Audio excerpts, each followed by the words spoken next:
Hello retro gamers, back to games for a moment. I've been mucking about with a car, but I'm still interested in gaming as and when I get time and family allows.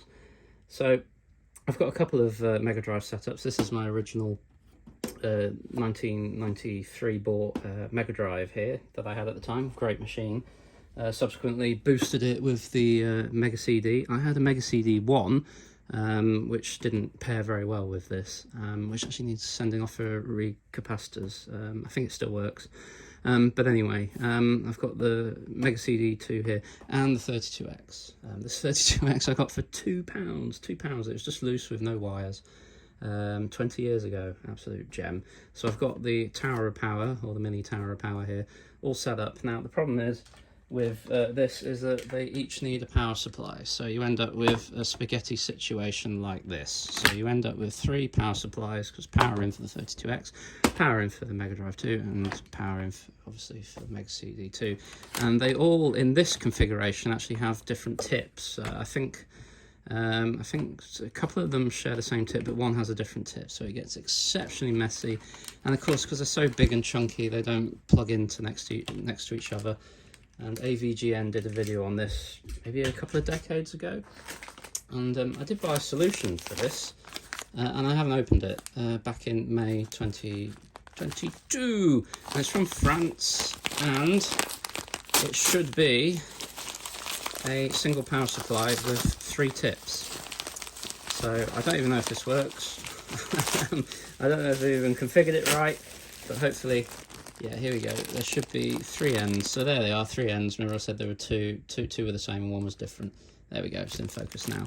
So all under one handy power supply. Now one of the problems is, I think, with third-party power supplies, and I've noticed this before in the past, is that you can get these strange ripples on the picture, or noise, because I just don't think, whatever, maybe it's because it's not filtered or a clean, consistent output. So I have seen that, but apparently in the write-up it says that this one should be okay. So this would be superb if this can work. So let's take a look. So here we go, around the back, power supply 32X, here and here.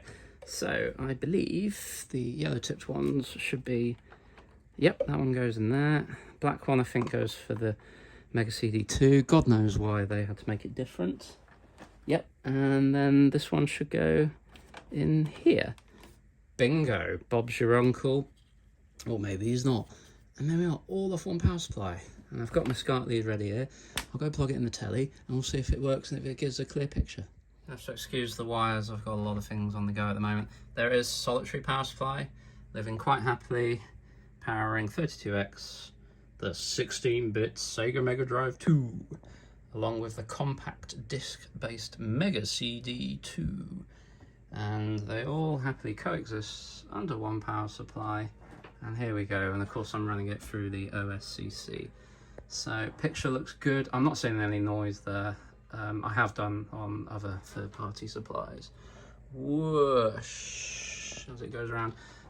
Yeah, that's a neat little solution, and I think that was about 20-30 quid. I'll have to dig through my transaction history because it is nearly a year ago, and I'll pop a link in the bottom below if anyone else is interested. Cheerio!